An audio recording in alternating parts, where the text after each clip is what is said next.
Merci de faire confiance au journal de la ville, mesdames et messieurs. Voici le sommaire. La 4e grande commission mixte République démocratique du Congo-Burundi s'est réunie à Kinshasa du 31 août au 2 septembre 2021. Les travaux se déroulent au fleuve Congo Hotel.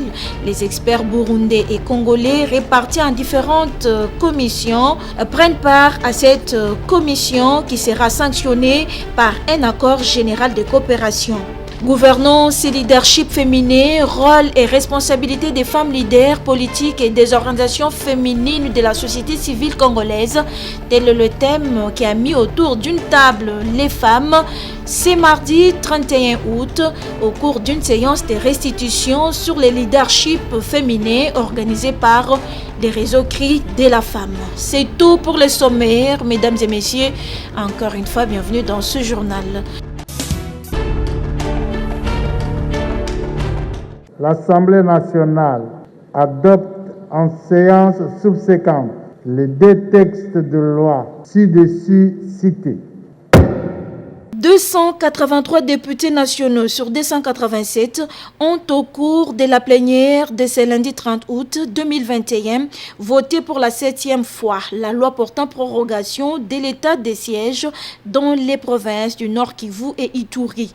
C'est après la présentation de ces projets de loi par la ministre d'État, ministre de la Justice et garde de Sceaux, Rose Mutombo Kessé. Depuis l'entrée en vigueur de l'état de siège, quelques résultats obtenus à la suite des opérations militaires méritent d'être épinglés si notamment. Par ailleurs, au-delà de l'évaluation à mi-parcours de l'état de siège initiée par l'Assemblée nationale et à travers sa commission défense et sécurité en début du mois d'août 2021, le gouvernement a aussi emboîté les pas de l'évaluation en dépêchant Monsieur le Premier ministre, accompagné de quelques membres du gouvernement dans les deux provinces concernées par l'état de siège. À l'entendre, cette mission a permis au chef du gouvernement de palper les réalités des zones opérationnelles et d'enregistrer directement les besoins réels de nos forces de défense et de sécurité déployés sur terrain en vue d'un accroissement de leurs capacités et moyens d'action indispensables à la poursuite sans heurts de leurs opérations. Toutefois, la ministre d'État, ministre de la Justice, a reconnu que ces résultats ne suffisent pas pour envoyer les troupes loyalistes dans leurs casernes tant que les deux provinces ne seront pas complètement pacifiées.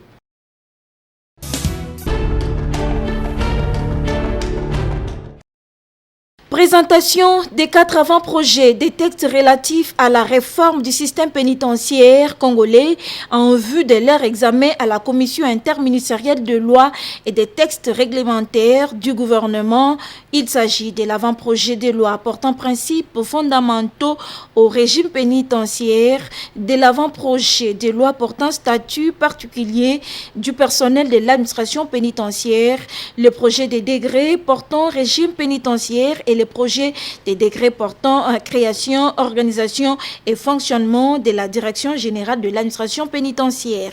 Ces 4 avant-projets de textes ont été finalisés et adoptés par l'ensemble des membres du groupe technique. La rapporteuse du groupe technique, Kizi Reden, a indiqué que la commission de ces groupes techniques est d'élaborer aussi des projets relatifs à la réhabilitation ou à la reconstruction des prisons, réviser tous les textes qui régissent l'administration pénitentiaire. Le système pénitentiaire congolais présente beaucoup de défaillances qui ont été relevées lors des États généraux de la justice et des recommandations ont été faites. Ces recommandations ont été coulées dans la politique nationale de réforme de la justice et son plan d'action prioritaire. Afin de booster cette réforme, le ministre de la Justice avait pris un arrêté qui a mis en place ces groupes de travail qui avaient reçu pour mission de réviser les textes qui régissent actuellement l'administration pénitentiaire. Raison pour laquelle le groupe de travail, après avoir rempli sa mission, est venu faire rapport à son Excellence Madame la Ministre d'État et lui remettre les 4 textes qui ont été produits à cet effet. Prenant la parole, la ministre d'État, ministre de la Justice et garde de Sceaux, Rose Mutombo Kiese, a commencé par remercier la MONUSCO qui a accompagné l'équipe technique tout en précisant. De mon côté, je vous assure, je vais présenter les différents textes au Conseil des ministres pour que cela soit adopté et pour que cela soit opérationnel. C'est un processus qui va commencer. Petit à petit, on doit élaguer chaque réforme qui est là. Quand on parle des réformes, c'est aussi la réforme du service pénitentiaire et d'autres réformes qu'on peut engager au niveau du ministère.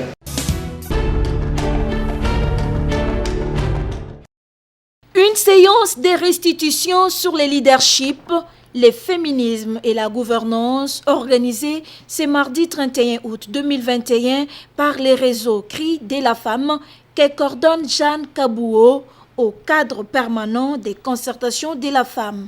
Les femmes politiques et leaders de la société civile ont pris part à cette restitution qui avait pour objectif d'accroître les compétences techniques des femmes engagées dans la lutte démocratique sur le plan social et politique en République démocratique du Congo.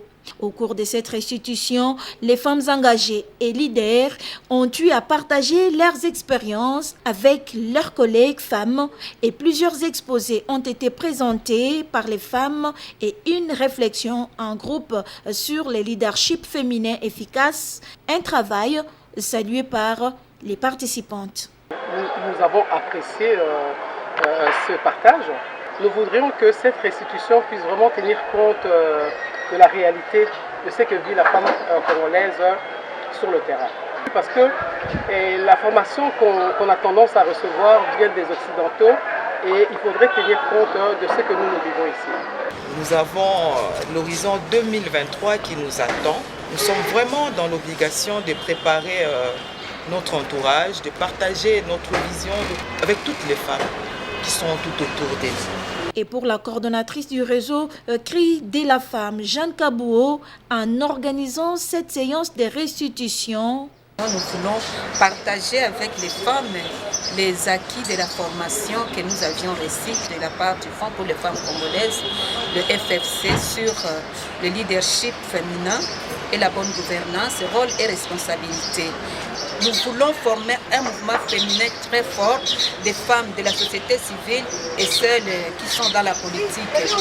Et ici, nous voulons aider ces femmes à se capaciter en ce qui concerne les textes juridiques nationaux, régionaux et internationaux, parce que nous ne pouvons pas prétendre revendiquer nos droits si nous ne les connaissons pas. Il tient dénoté que le réseau Cris de la femme soutient des femmes pour leur participation aux instances de prise de décision à tous les niveaux de la vie nationale.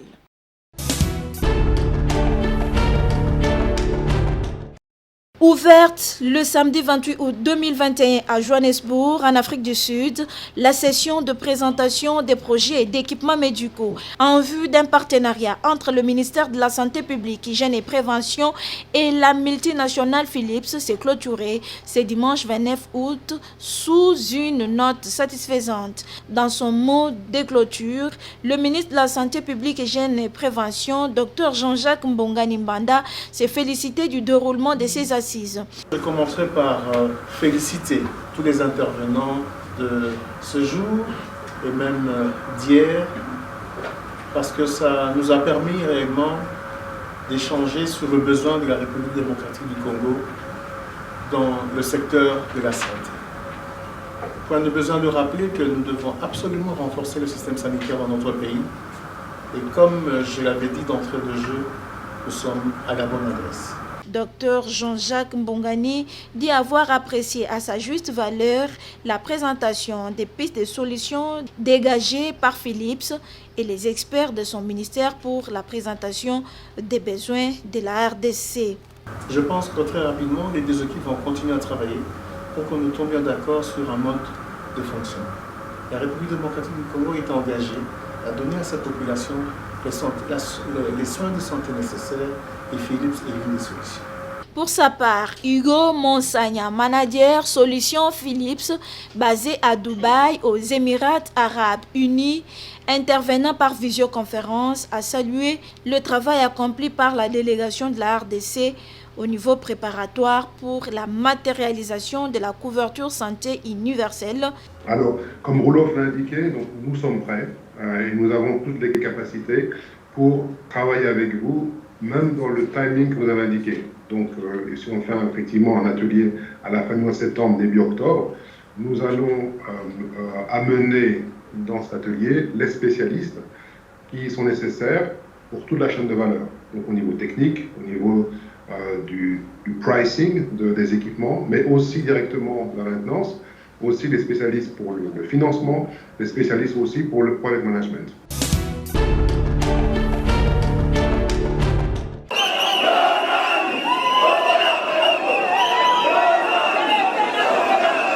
C'est dans une ambiance de folie et de joie extrême que les participants au 2e congrès du Parti lumumbiste unifié PALU ont accueilli la nouvelle sur le seul et unique ticket de candidature au poste de secrétaire général, chef du parti et secrétaire général adjointe.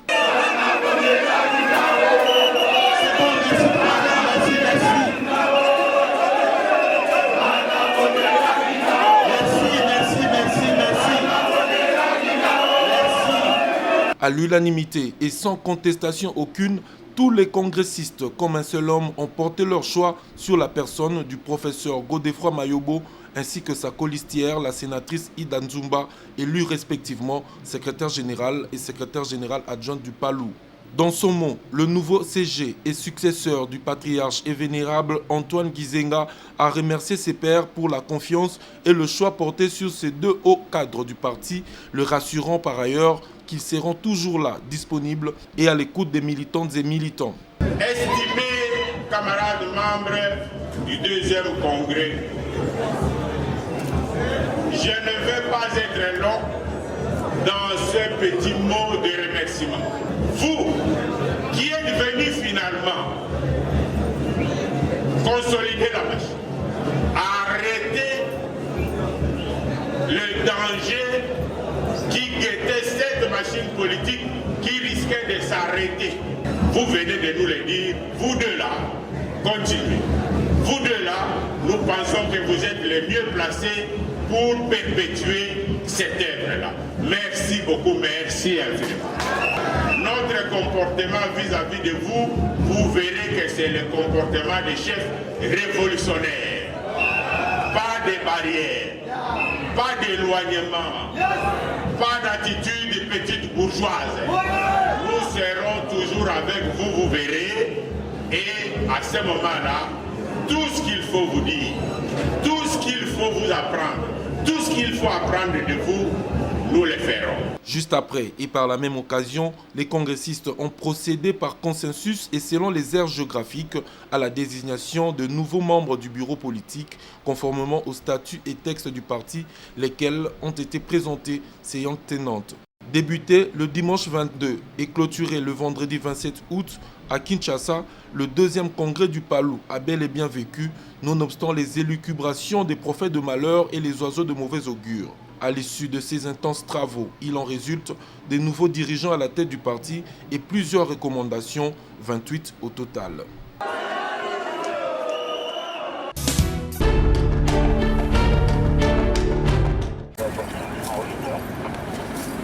19e journée de Kinbopeto dans la ville de Kinshasa depuis qu'il a été lancé par le gouverneur Jean-Tini Ngobila.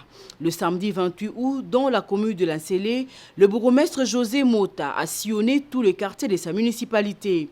À Bibois, il a trouvé le chef Bailo Taka en pleine sensibilisation et mobilisation au Salongo, accompagné de quelques éléments de la police qui ont mis la main sur le vendeur de l'alcool et stupéfiants. Et Wagi Bailo Taka s'est dit prêt à faire respecter la décision des autorités. D'abord, mon contemporain a félicité la décision, mais tu as la tête, tu l'as pas. Pour ceux qui sont bandits, ça la routine à souka.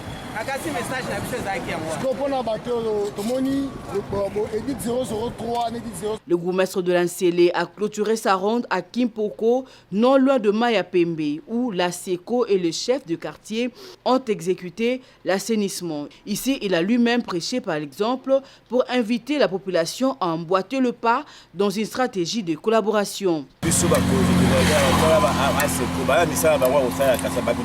Corps et âme pour aider l'autorité municipale. Pour aider l'autorité municipale, pour aider le gouverneur de la ville de Kinshasa. Même pas le gouverneur, mais pour aider le président de la République. Alors, il y a la pause au monde. L'un exemple, stratégie à Boyokani, collaboration de la population, collaboration de la couche.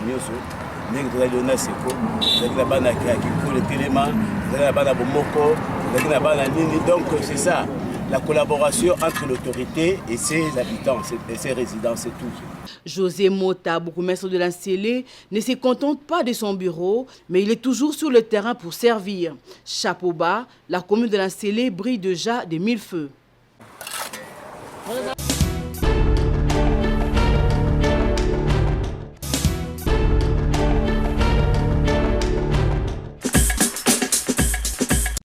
Nous sommes arrivés à la fin de ce journal de la ville. Mesdames et messieurs, merci de l'avoir suivi. Le prochain rendez-vous est fixé pour ce mercredi.